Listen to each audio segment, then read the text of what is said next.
بیت اللہ شریف کی چھت پہ کھڑے ہو کر حضرت بلال نے اذان بھی سنا لی۔ نعرہ تکبیر، نعرہ رسالت، نعرہ رسالت، نعرہ رسالت، نعرہ رسالت، نعرہ رسالت، نعرہ رسالت، نعرہ رسالت، نعرہ رسالت، نعرہ رسالت، نعرہ رسالت، نعرہ رسالت، نعرہ رسالت، نعرہ تحقیق، نعرہ حیدری، حیدری، حیدری، حیدری، حیدری، حیدر، حیدر، حیدر، سبحان اللہ۔ بغیر خون بہائے اتنی عظیم فتح میرے نبی کی فتح بھی ہے اور میرے نبی کا معجزہ بھی ہے۔ رسول اللہ صلی اللہ علیہ وآلہ وسلم نے شکرانے کے نفل ادا کیے، کعبۃ اللہ کے اندر کھڑے ہو گئے، اور میرے آقا جب باہر تشریف لائے تو خانہ خدا کے باہر قریش مکہ، رؤسائے مکہ، سرداران قریش، ان کی حالت بھی دیکھنے والی تھی۔ انہوں نے جو مسلمانوں پر ظلم و ستم کیے تھے وہ ایک ایک جفا انہیں یاد آ رہی تھی، اور سب کا گمان یہی تھا کہ آج ہمارے سر کاٹے جائیں گے اور ہمارے سروں کے مینار بنائے جائیں گے، اور آج ہمارا حال برا ہوگا، حشر برا ہوگا، آج انتقام کا دن ہے، چن چن کے بدلے لیے جائیں گے، گن گن کے حساب دیا جائے گا۔ وہ قریش مکہ، وہ سرداران قریش سر جھکائے اور نہایت ذلت آمیز انداز میں گردنیں جھکائے کھڑے تھے، جسموں پر کپ کپی تھی، لرزہ بر اندام تھے۔ انہیں اپنا حشر اپنی آنکھوں کے سامنے نظر آ رہا تھا، اور ادھر میرے نبی کے صحابہ بھی کچھ ایسے جذبات رکھتے تھے کہ آج ہم ان سے انتقام لیں گے، آج ان کے ظلم و جفا کا انہیں بدلہ دیا جائے گا، آپ خوب خوب آج اللہ کے دشمنوں کی گردنیں کاٹیں گے۔ ایسے ہی جذبات میرے نبی کے صحابہ بھی رکھتے تھے۔ میرے کریم آقا علیہ تحیت و ثنا جب تشریف لائے تو آپ نے سرداران قریش کو، امرائے مکہ کو مخاطب ہو کے فرمایا، تم میرے بارے میں کیا گمان کرتے ہو کہ میں تمہارے ساتھ آج کیا کرنے والا ہوں؟ تو سب یک زبان ہو کر بولے کہ ہمیں یقین ہے کہ جس کے ہم مستحق ہیں، جس کے ہم اہل ہیں، وہ آپ ہمارے ساتھ نہیں کریں گے، آپ ہمارے ساتھ وہ کریں گے جو آپ کی شان کے لائق۔ اخن کریم وابن اخن کریم، آپ کریم ہیں، نبی یہ کریم ہیں، آپ کریم بھائی ہیں، کریم باپ کے بیٹے ہیں، آپ بڑی ماں کے بیٹے ہیں، عظمت والے گھرانے سے، ہمیں آپ کے کرم کی توقع ہے۔ تو میرے کریم نبی علیہ السلام نے فرمایا میں آج تم سے وہی کہوں گا جو یوسف علیہ السلام نے اپنے بھائیوں سے کہا تھا، اور وہ کیا کہا تھا؟ لا تثریب علیکم اليوم یغفر اللہ لکم وہو ارحم الراحمین، جاؤ محمد نے تم سب کو معاف کر دیا۔ آج انتقام کا دن نہیں ہے، بدلے کا دن نہیں ہے، خون بہانے کا دن نہیں ہے، آج تو معافی کا دن ہے، جاؤ میں نے تمہیں معاف کر دیا۔ رسول رحمت صلی اللہ علیہ وسلم نے عام معافی کا اعلان کیا، اور اس معافی کے اعلان کرنے کے بعد میرے نبی نے فرمایا سب کو معافی ہے۔ اور جو پہلے اعلان آپ سن چکے، حضور نے فرمایا جو ابو سفیان کے گھر میں چلا جائے اسے بھی امان ہے، جو حرم کی حدود میں آ جائے اسے بھی امان ہے، جو ہمیں دیکھ کر اپنا دروازہ بند کر لے اسے بھی امان ہے، جو ہتھیار پھینک دے اسے بھی امان ہے، بچوں کو بھی امان ہے، بوڑھوں کو بھی امان ہے، عورتوں کو بھی امان ہے، یعنی ہر طرف امن ہی امن ہے، امان ہی امان ہے، معافی ہی معافی ہے۔ لیکن میرے نبی نے نام لے کر فرمایا سب کو معافی ہے، یہ چند لوگ وہ ہیں جنہیں کوئی معافی نہیں ہے، جہاں ملے ان کو قتل کر دیا جائے۔ یعنی کائنات کی سب سے بڑی معافی کا دن تھا۔ اس عظیم دن میں عظیم معافی کے موقع پر بھی میرے نبی نے چند لوگ ایسے تھے کہ حضور نے گن کر بتایا فلاں فلاں جہاں نظر آئے اس کو قتل کرو، یہاں تک کہ اگر حرم میں نظر آئے پھر بھی قتل کرو، یہاں تک کہ تمہیں مقام ابراہیم پر نفل پڑھتا نظر آئے پھر بھی قتل کرو، یہاں تک کہ تمہیں کعبے کے خلاف سے چمٹا ہوا نظر آئے پھر بھی قتل کرو۔ جہاں جہاں یہ لوگ ملے انہیں قتل کر دیا جائے۔ ان کی تعداد میں اختلاف ہے، بعض نے لکھا یہ 9 تھے، بعض نے کہا 15 لوگ تھے، جن کے لیے عام اعلان تھا کہ یہ جہاں جس کو نظر آئے فوراً قتل کر دو۔ رسول اللہ علیہ السلام طواف فرما رہے تھے، ان میں ایک شخص وہ تھا جس کا نام تھا ابن خطل، یہ گستاخ پیغمبر تھا، رسول اللہ علیہ السلام کی شان میں گستاخی کرتا تھا، اور کنیزیں اس نے مقرر کر رکھی تھی جو نبی پاک علیہ السلام کی اہل بیت ازواج مطہرات اولاد پاک کی شان میں بیعت بھی کرنے کے لیے وہ کنیزیں گلیوں میں چوکوں میں کھڑی ہو کر بھونکا کرتی تھی، یعنی سخت اس نے دل دکھایا تھا میرے آقا نے۔ حضور نے فرمایا جہاں یہ نظر آئے اسے قتل کر۔ اور ایک تھا ابن سبا، وہ بھی گستاخ پیغمبر تھا، فرمایا جہاں نظر آئے اسے قتل کر۔ اور ایک تھا وحشی ابن حرب، جس نے حضرت سیدنا امیر حمزہ رضی اللہ تعالی عنہ کو شہید کیا تھا بڑی بے دردی سے، فرمایا جہاں نظر آئے قتل کر۔ ایک کعب ابن زہیر تھا، فرمایا جہاں نظر آئے قتل کر۔ یہ وہ لوگ تھے، اور بھی لوگ ہیں، حضور نے نام لے لے کر فرمایا جہاں نظر آئے قتل کرو۔ سب کو معافی ہے، ان کو معافی نہیں ہے۔ کیوں؟ حضرات انتظامیہ والے اپنا کام کر رہے ہیں، آپ انہیں نہ دیکھیں، میری طرف توجہ کریں۔ کافروں کو منکروں کو معافی مل گئی، پر ان کو معافی کیوں نہیں ملی؟ میرے آقا کائنات کو ضابطہ بتانا چاہتے تھے، کافروں اور منکروں کو معافی مل سکتی ہے، گستاخوں کو معافی نہیں مل سکتی۔ منکر ہونا اور ہے، گستاخ ہونا اور ہے۔ وہ جو باہر کھڑے کھڑے جن کو فرمایا لا تثریب علیکم اليوم، محمد نے تم سب کو معاف کر دیا، وہ منکر تھے، وہ کافر تھے، اور جن کا نام لے لے کر فرمایا کعبے کے خلاف کے ساتھ چمٹے ہوئے بھی نظر آئے تو انہیں قتل کر دو، یہ منکر بھی تھے، گستاخ بھی تھے۔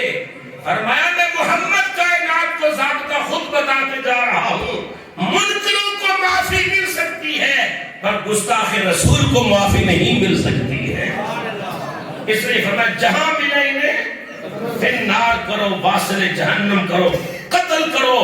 حضور علیہ السلام طواف فرما رہے تھے تو ایک صحابی کہتے ہیں یا رسول اللہ وہ جو ابن الخطل تھا نا، ہم نے اپنی آنکھوں سے دیکھا ہے وہ کعبے کے غلاف میں چھپا ہوا ہے، یعنی ایک طرف دیوار کعبہ ہے، سامنے غلاف ہے، بیچ میں چھپا ہوا ہے۔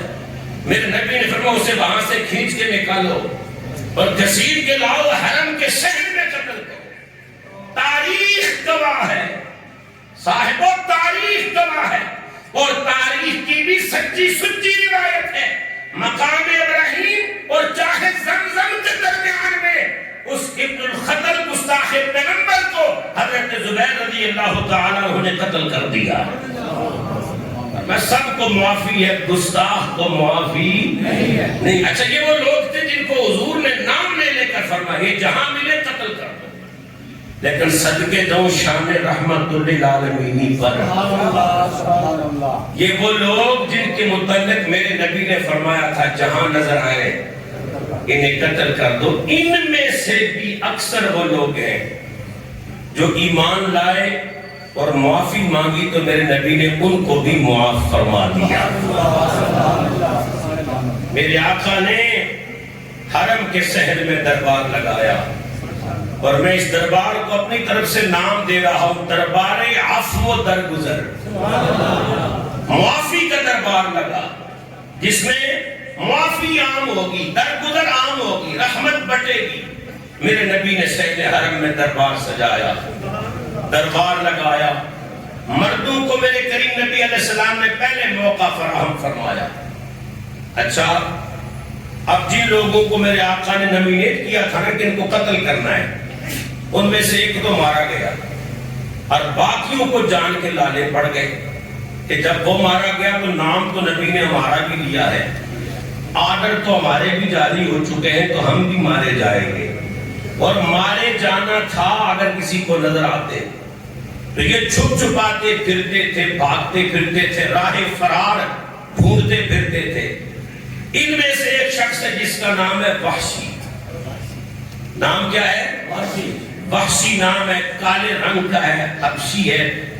اور یہ وہ شخص ہے کہ جو دنیا کی لالچ میں آ کے اس شخص نے کریم رؤوف الرحیم نبی علیہ السلام کے محبوب چچا سید الشہداء حضرت امیر حمزہ رضی اللہ تعالی عنہ کو قتل کیا تھا. احد کے میدان میں شہید کیا تھا. حضرت حمزہ میرے نبی کے بڑے محبوب چچا تھے، بڑے شفیق چچا تھے. اور اس شخص نے نیزہ مار کے حضرت امیر حمزہ کو شہید کیا تھا دنیا کی لالچ میں آ کے. اور وہ لالچ کس نے دی تھی؟ ہندا نے. نام ہند تھا، ہم اردو میں ہندا کہتے ہیں. ہندا جو ابو سفیان کی بیوی ہے، جناب امیر معاویہ کی ماں ہے، اور ایک لحاظ سے میرے نبی کی ساس لگتی ہیں کہ ان کی بیٹی حضرت ام حبیبہ میرے نبی کے نکاح میں ہے. تو یہ چونکہ دشمن اسلام تھی، کافرہ تھی، اور ان کے نہایت قریبی مارے گئے بدر میں، تو انہوں نے وحشی کو تیار کیا کہ تو امیر حمزہ کو قتل کر، میرے جسم پر جتنا زیور ہے یہ سارا تیرا ہوگا اور ساتھ میں غلامی سے آزادی بھی ہوگی. یہ لالچ میں آ گیا. اس نے بڑی بے دردی سے میرے کریم نبی علیہ السلام کے چچا کو شہید کیا. تفصیلی واقعہ آپ سماعت کر چکے ہیں. اس وحشی نے دیکھا کہ اعلان عام ہو چکا ہے کہ یہ لوگ جہاں نظر آئیں گے قتل کر دو، اور ابن الخطل قتل کیا جا چکا ہے، مارا تو میں بھی جاؤں گا، کیوں نہ مکہ چھوڑ کے طائف چلا جاؤں، وہاں جا کے زندگی بسر کروں. یہ جب طائف پہنچا تو حیران ہو گیا کہ طائف میں سے ایک پوری جماعت تیار ہو کے مکہ مکرمہ کی طرف جا رہی تھی. اس نے ان میں سے ایک سے پوچھا کہاں جا رہے ہو؟ اس نے کہا محمد کا کلمہ پڑھنے مکے جا رہے ہیں. یہ حیران ہو گیا کہ بھئی جن سے بچ کے یہاں آیا ہوں. اس نے پھر کہا چلو میں یمن کی طرف نکل جاتا ہوں. بھاگ رہا تھا تو ایک آدمی کی نظر پڑی. اس نے کہا جان بچانے کے چکروں میں بھاگ رہے ہو؟ اس نے کہا جان ہی تو بچانی ہے. اس نے کہا جان بچانی ہے تو پھر سیدھا سادہ طریقہ ہے، مکے چلے جاؤ، معافی مانگ لو، محمد کا کلمہ پڑھ لو، بڑے رؤوف الرحیم نبی یہ معاف کر دیں گے. حضرات گرامی جس وقت یہ مکہ مکرمہ میں آیا، اس کی خوش بختی یہ ہے کہ اس کی نظر جناب ابو بکر صدیق پر پڑ گئی. اس پر پڑ گئی؟ ابو بکر صدیق پر پڑ گئی. ان سے مشورہ کیا کہ میں آپ مشورہ دیں کہ میں کیا کروں. فرمایا کرنا کیا ہے؟ حضور دربار سجا کے بیٹھے ہیں، جاؤ میرے آقا کا کلمہ پڑھ لو. حضرات یہ حضور کی بارگاہ میں آیا وحشی، اور اس نے میرے نبی کا نا دربار سجا ہوا دیکھا تو گزرتا گزرتا سیدھا حضور کے مبارک کاندھے کے پاس آ کے کھڑا ہو گیا۔ میرے کریم نبی علیہ السلام نے فرمایا وحشی پڑھ کلمہ۔ کہتا یا رسول اللہ صلی اللہ علیہ وسلم کلمہ تو پڑھنے کو جی چاہتا ہے، مگر آپ کے قرآن کریم کی ایک آیت ہے میں نے آپ کے منہ مبارک سے سنی ہے، مجھے لگتا ہے کلمہ پڑھنے کا فائدہ کوئی نہیں ہوگا۔ میرے کریم نبی علیہ السلام نے فرمایا کون سی آیت ہے؟ وحشی نے وہ ترجمہ پڑھ کر سنایا، میرے نبی نے قرآن کی آیت پڑھ دی۔ وہ کہنے لگا جی میں نے آپ کے منہ سے سنا تھا کہ آپ یہ کہہ رہے تھے، حضور نے وہ آیت پڑھی۔ حضرات گرامی قرآن کریم کی وہ آیت کیا ہے؟ سورہ فرقان ہے۔ رب تبارک و تعالی نے فرمایا والذین لا يدعون مع اللہ الہا آخر ولا يقتلون النفس التي حرم الله إلا بالحق ولا يزنون ومن يفعل ذلك يلقى أثاما۔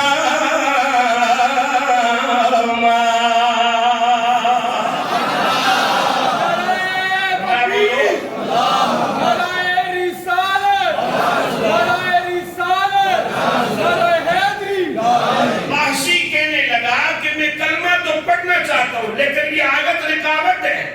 حضور نے فرمایا کون سی آیت؟ اس نے وہ چونکہ آیت تو وہ پڑھ بھی سکتا تھا، قرآن تھا، اس نے وہ ترجمہ جو حضور سے سنا تھا نا قرآن کی آیت کا مفہوم وہ اس نے بیان کر دیا۔ اللہ فرماتا ہے تم میں سے جو لوگ اللہ کے ساتھ کسی کو شریک نہیں کریں گے، ناحق قتل نہیں کریں گے اور زنا اور فحاشی نہیں کریں گے، ان کے لیے عام معافی ہے۔ کہنے لگا جی دیکھیں آپ کے دین میں اسلام میں اللہ فرماتا ہے جو شرک نہیں کرے گا، قتل نہیں کرے گا، ظلم و زیادتی ناانصافی اور زنا نہیں کرے گا وہ بخشا جائے گا۔ جبکہ میں نے تو یہ تینوں کام کیے ہیں، اللہ کے ساتھ شرک بھی کیا ہے اور قتل بھی کیا ہے، اور قتل بھی اے مصطفیٰ کریم آپ کے چچا جان کو کیا ہے، قتل بھی کیا، اسلام کے عظیم ثبوت کو قتل کیا ہے، اسلام کے جرنیل کو مارا ہے، سپہ سالار کو مارا ہے، آپ کے چچا جان کو شہید کیا ہے، اور جہالت میں نے اور بھی بڑے گناہ کیے ہیں۔ تو جب بخشے نہیں جانا تو کلمہ پڑھنے کا کیا معنی ہے؟ کیا فائدہ ہے؟ میرے کریم نبی نے فرمایا واشی تو نے یہ تو سنا ہے تو میری وہ حدیث نہیں سنی جو میں نے فرمایا ہے کہ اسلام پہلے کے سارے گناہوں کو مٹا دے۔ اس نے کہا نہیں میری تسلی نہیں ہوئی جی، اطمینان نہیں ہوا۔ اس نے اتنا کہا نا اطمینان نہیں ہوا تو قرآن کی آیت نازل ہو گئی۔ رب تبارک و تعالی نے فرمایا ان اللہ لا یغفر ان یشرک بہ ویغفر ما دون ذلک لمن یشاء۔ اللہ شرک کے علاوہ ہر گناہ کو معاف کر دیتا ہے جسے وہ چاہتا ہے۔ میرے نبی نے فرمایا واشی پڑھ کلمہ۔ کہتا جی اس میں بھی ایک اس میں بھی بات ایسی ہے جو میری سمجھ سے باہر ہے۔ فرمایا وہ کیا؟ فرمایا اس میں اللہ فرماتا ہے میں جسے چاہوں گا بخشوں گا۔ تو کیا پتا مجھے بخشنا چاہتا بھی ہے کہ کوئی نہیں؟ تو کلمہ پڑھ کے جو اس نے نہ چاہا تو بخشے تو میں نے جانا نہیں۔ تو کلمہ پڑھنے کے کیا فائدہ؟ یا رسول اللہ مجھے کوئی واضح حکم بتائیے تاکہ میں جلدی سے کلمہ پڑھوں۔ اچھا واشی بول رہا ابھی کلمہ پڑھا نہیں ہے، یا رسول اللہ کا بھی دربار رحمت ہے، لیکن قربان نہ جائے رب کی رحمتوں پہ دیکھیے کس طرح برس رہی ہے۔ اسی وقت قرآن کی آیت نازل ہوئی، رب نے فرمایا الا من تاب وآمن وعمل عملا صالحا فاولئک یبدل اللہ سیئاتہم حسنات۔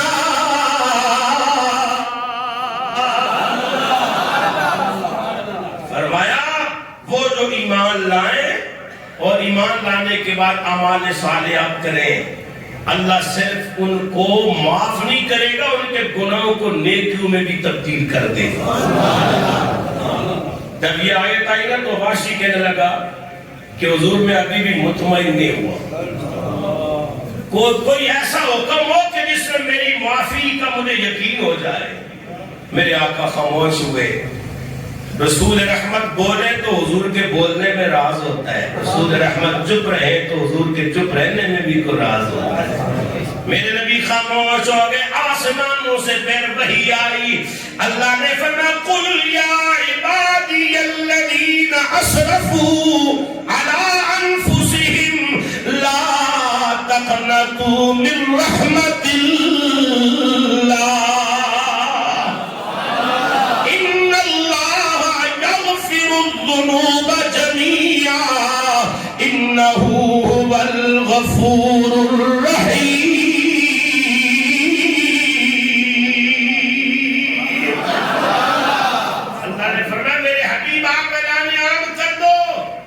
فرماتا میرے بندو اپنی جانوں پر ظلم کر بیٹھو تو پھر اپنے رب کی رحمت سے کبھی نا امید نہ ہونا، مایوس نہ ہونا رب کی رحمت سے۔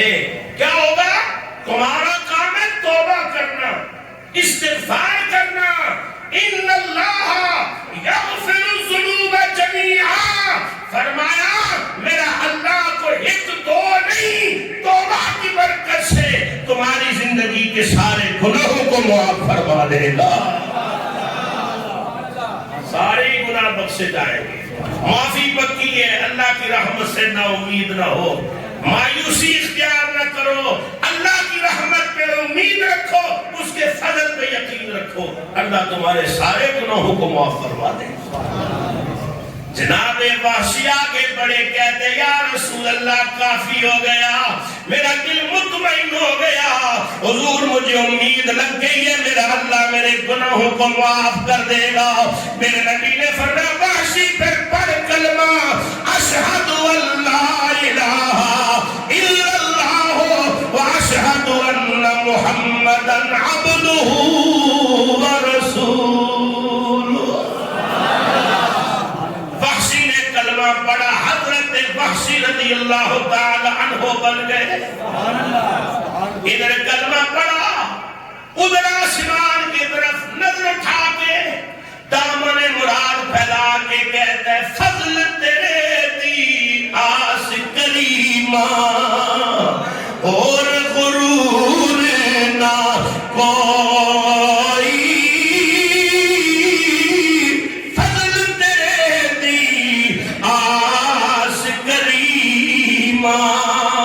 اور غرور نہ کوئی، وہ صدقہ اپنے پاک نبی دا بخش خطا جو ہوئی۔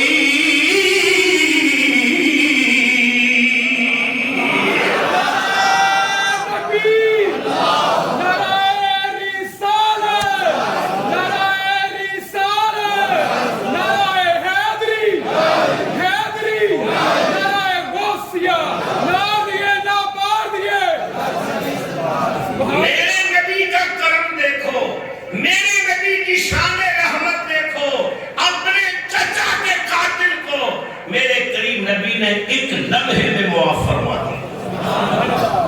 فرمایا وحشی تو نے اسلام قبول کر لیا، ہم نے تجھے معاف کیا، اللہ بھی تجھے معاف کرے، پر وحشی ذرا میرے سامنے بیٹھ، مجھے بتا تو صحیح تو نے میرے چچا کو کیسے قتل کیا۔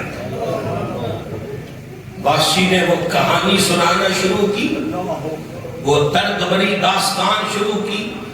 میرے کریم نبی علیہ الصلوۃ والتسلیم کی مبارک آنکھوں سے آنسوں کے دریا رواں ہوئے، صحابہ بھی دھاڑے مار مار کے رو رہے ہیں۔ وحشی نے جب یہ داستان غم ختم کی، میرے نبی نے فرمایا وحشی تجھے تیرا ایمان مبارک ہو، لیکن سن آج کے بعد میرے سامنے نہ بیٹھنا، میں نے تجھے قبول کیا ہے، تیرا دین بھی قبول ہے، اسلام بھی قبول ہے، پر میرے سامنے نہ بیٹھنا، دائیں بائیں آگے پیچھے رہنا۔ تو سامنے بیٹھے گا تجھ پر محمد کی نظر پڑے گی تو مجھے اپنا چچا یاد آئے گا۔ حضرت وحشی اسی وقت اٹھے، حضور کو سلام عرض کیا اور دکھی دل کے ساتھ کہنے لگے یا رسول اللہ وعدہ کرتا ہوں آج کے بعد آپ کو نظر نہیں آؤں گا، آپ کو نظر نہیں آؤں گا۔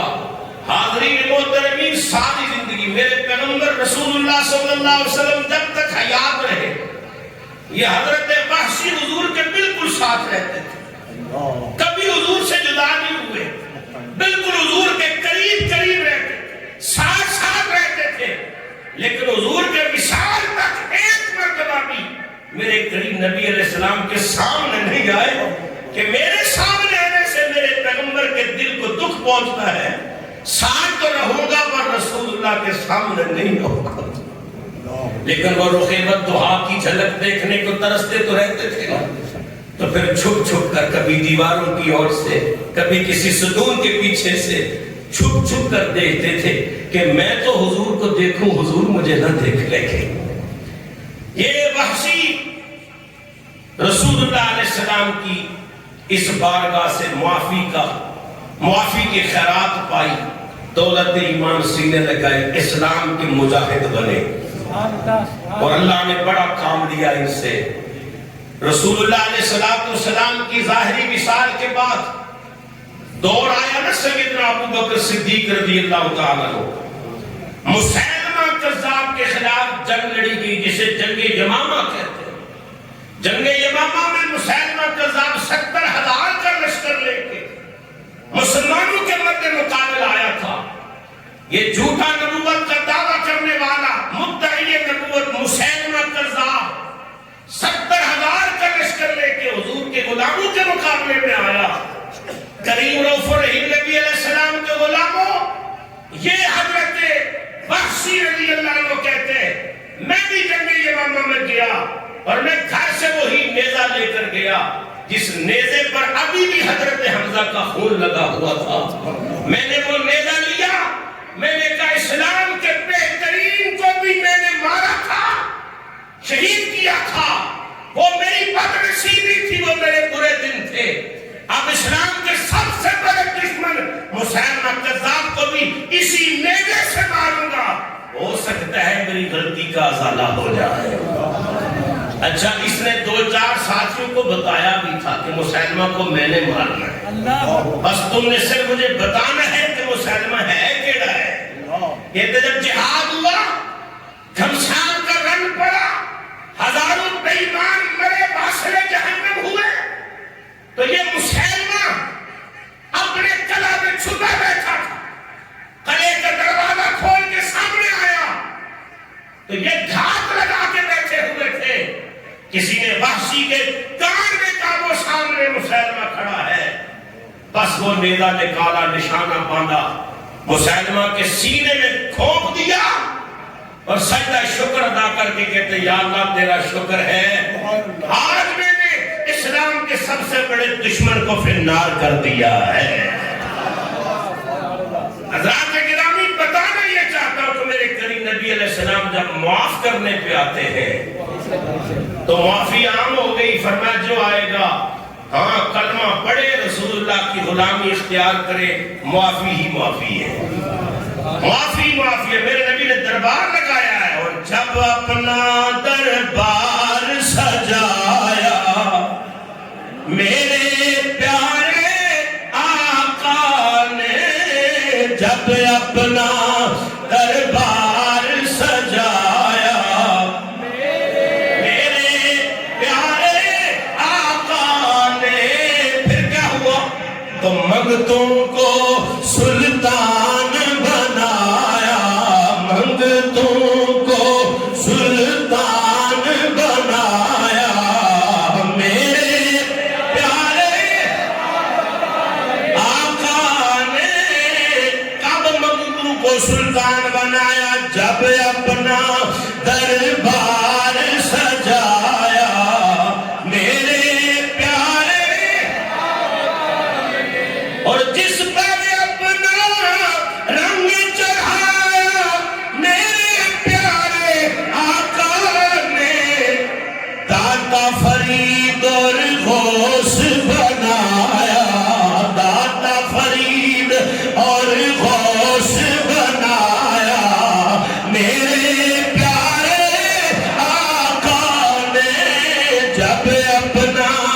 دربار سجایا میرے پیارے آقا نے ممدوح کو سلطان بنایا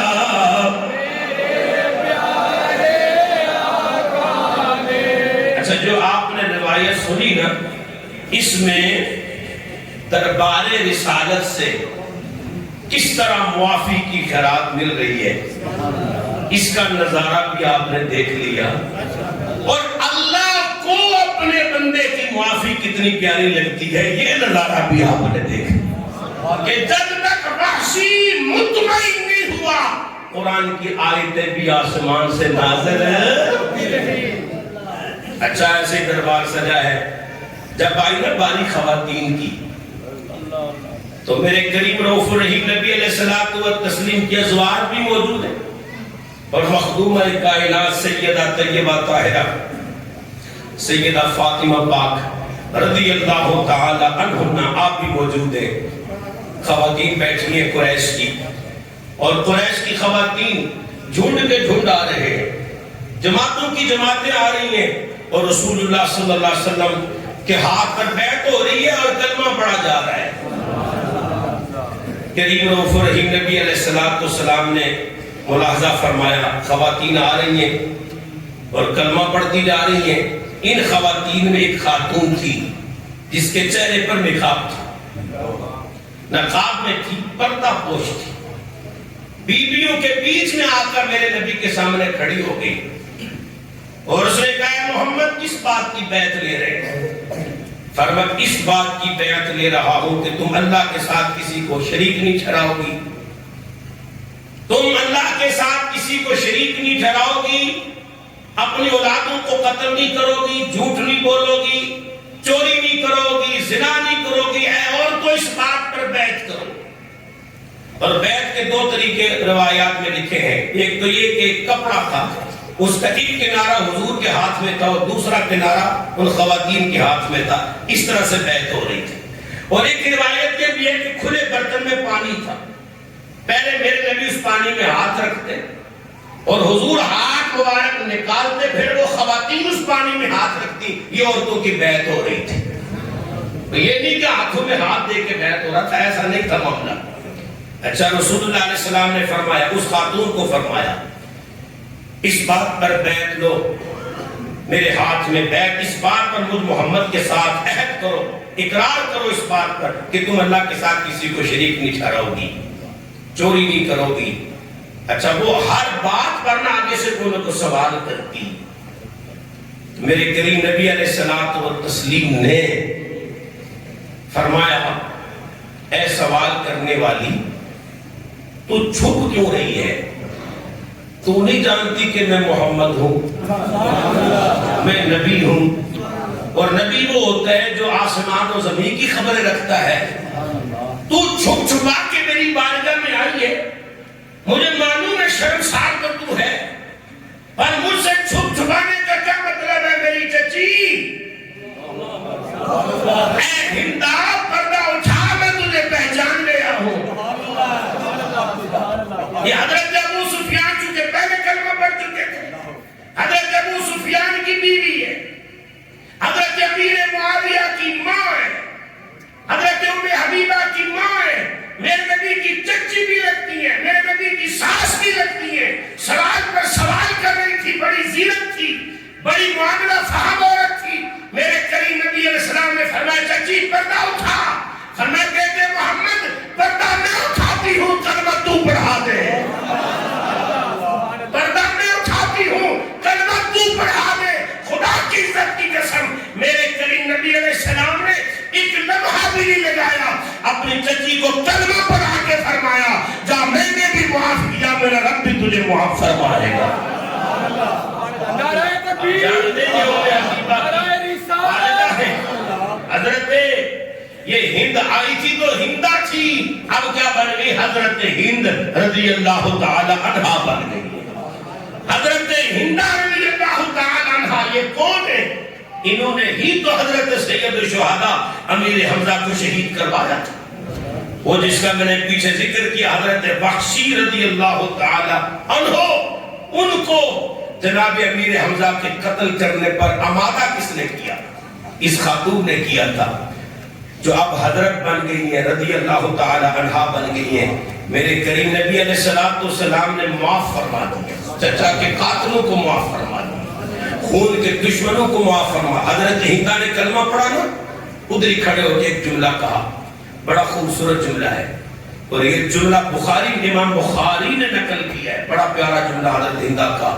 ادھر ہی کھڑے ہو گئی، کلمہ پڑھنے کے بعد کہتے ہیں یا رسول اللہ صلی اللہ علیہ وسلم، کلمہ پڑھنے سے پہلے آپ اور آپ کے گھر والے مجھے پوری دنیا سے برے لگتے تھے، کائنات میں مجھے اتنی نفرت کسی سے نہیں تھی جتنی ہے محمد آپ سے اور آپ کے گھر والوں سے، لیکن کلمہ پڑھ لیا، خدا کی قسم کھا کے کہتی ہوں اب آپ سے اور آپ کے گھر والوں سے بڑھ کر ہندا کسی سے محبت ہی نہیں کرتی ہے۔ پہلے آپ مجھے پوری دنیا سے مبغوض تھے، اب آپ اور آپ کے گھر والے مجھے پوری دنیا سے محبوب ہو گئے۔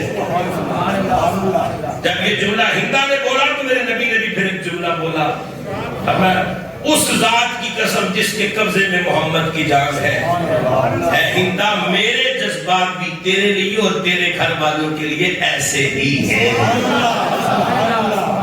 کہ بجے تو اتنا پیار کرنی ہے نا میرے نال تے میرے گھر والے نال، تے میں محمد بھی تیرے نال تے تیرے گھر والے نال اتنا ہی پیار کرنا۔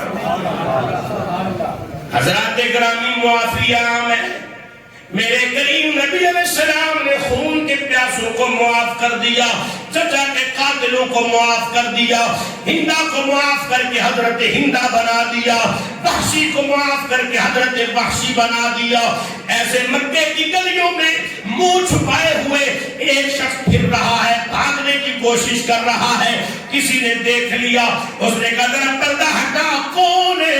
اس نے پردہ ہٹایا، کوئی اور نہیں تھا، کعب ابن زہیر تھا، کعب ابن زہیر تھا، کعب ابن زہیر تھا۔ یہ کعب ابن زہیر کون ہے؟ بڑا قادر الکلام شاعر تھا، عرب کا منیا تنیا شاعر کعب ابن زہیر میرے کریم نبی کی شان میں بے ادبیاں کیا کرتا تھا، گستاخیاں کیا کرتا تھا، اشعار کی صورت میں میرے کریم نبی علیہ السلام کی توہین کیا کرتا تھا۔ میرے نبی کریم علیہ السلام نے فتح مکہ کے بعد اعلان کیا کعب ابن زہیر جس کو جہاں نظر آئے اسے قتل کر دیا جائے، واجب القتل ہو چکا تھا۔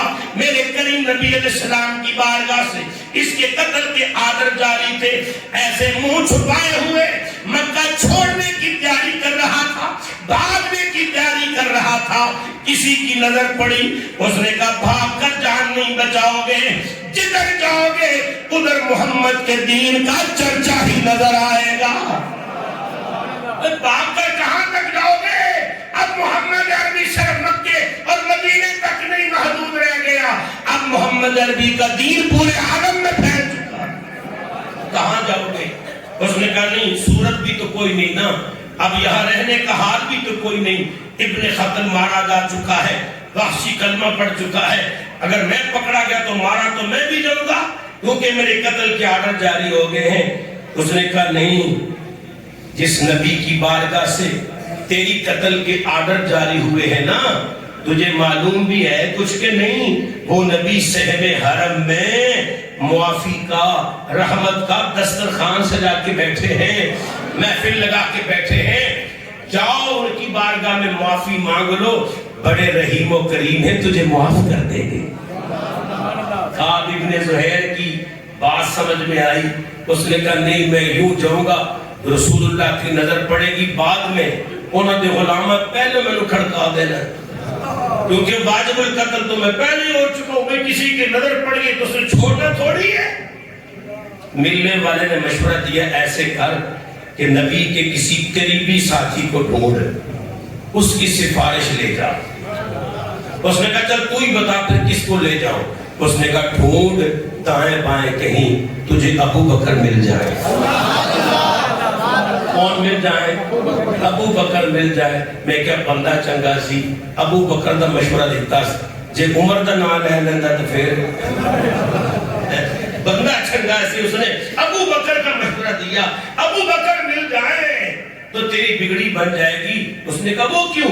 اس نے کہا بڑے رحیم تباہ ہیں، بڑے حلیم ہیں، بڑے بردبار ہیں، ان کو غصہ آتا ہی نہیں ہے، وہ جمال والے بندے ہیں، جمال والے بندے ہیں، رحیم التباہ ہیں۔ اگر ابو بکر تیری سفارش کرتے تو تیری نجات پکی ہے، تیری معافی پکی ہے۔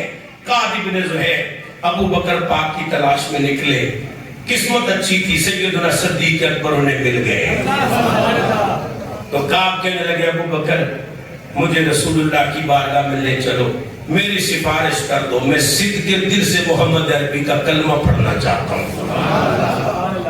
صدیق پاک نے فرمایا میرے نبی بیٹھے ہیں سہل حرم میں، وقت رات کا ہے اور حضور کے غلام بھی دائیں بائیں بیٹھے ہیں، تیرے پر کسی کی نظر پڑ گئی تو تمہارا رہے گا، اس لیے ایسے کر کے اپنے چہرے پر چادر ڈال لے تاکہ کوئی تجھے پہچان نہ سکے۔ یہ اپنے چہرے پر چادر ڈال کے نا تو میرے نبی کی بارگاہ میں آ گئے۔ حضرات گرامی کعب بن زہیر چادر ڈال کے میرے نبی کی بارگاہ میں آئے۔ معافی کی خیرات تقسیم ہو رہی تھی، خوش نصیب لوگ معافی کا لنگر لے رہے تھے، یہ بھی لائن میں لگ گئے، آواز دے کر کہتے اے محمد صلی اللہ علیہ وسلم، بڑے بڑے پاپیوں کو معاف کرنے والے نبی، بڑے بڑے گناہگاروں کو معاف کرنے والے نبی، ایک بات پوچھوں؟ میرے نبی نے فرمایا پردہ پوش پوچھ کیا پوچھتا ہے، اور نقاب پوش پوچھ کیا پوچھتا ہے؟ اس نے کہا سارے نو معاف کر رہے ہو، آج اگر کعب بن زہیر آ جائے انہوں بھی معافی مل سکتی ہے کہ کوئی نہیں؟ میرے نبی نے مسکرا کے فرمایا کعب تو آ گیا ہے، محمد نے تجھے معاف کر دیا ہے، آ گیا ہے۔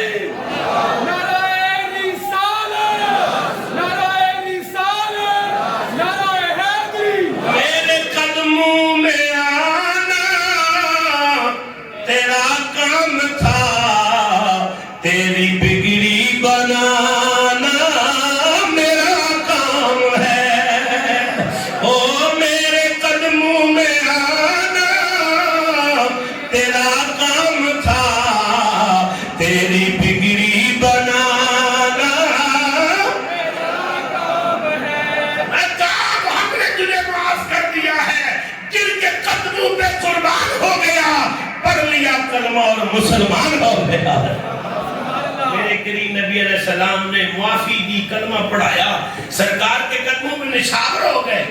جب معافی ملی نا تو دست بستاز کرتے آقا جب میں کافر تھا، مشرک تھا تو آپ کے خلاف اشعار لکھا کرتا تھا، چوکوں میں کھڑے ہو کے آپ کے خلاف ہجوم کیا کرتا تھا، معاذ اللہ سنہ معاذ اللہ آپ کی مذمت کیا کرتا تھا، توہین کیا کرتا تھا، جب مشرک تھا کافر تھا۔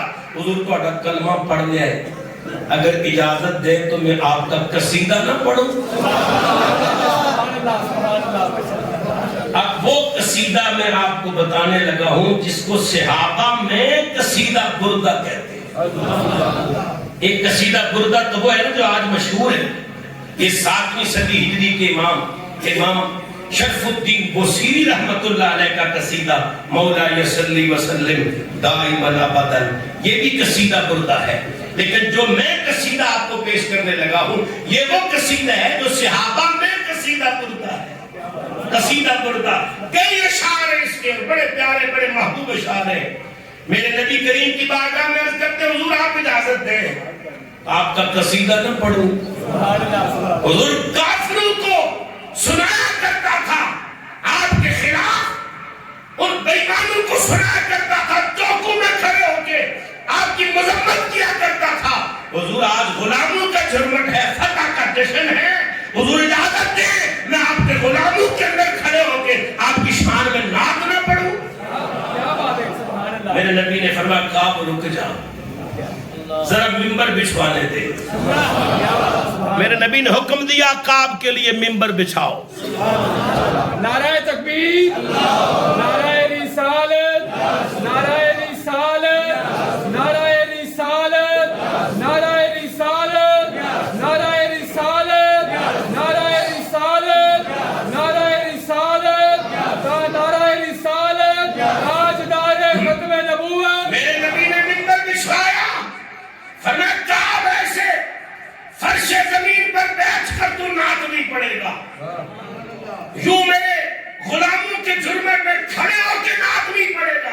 آقا پھر فرمایا محمد ممبر بچھوائے گا تو ممبر پہ بیٹھ کے نعت رسول پڑھے گا تاکہ دنیا کو پتہ چلے جو حضور کا غلام ہوتا ہے اس کی شان کیا ہوتی ہے۔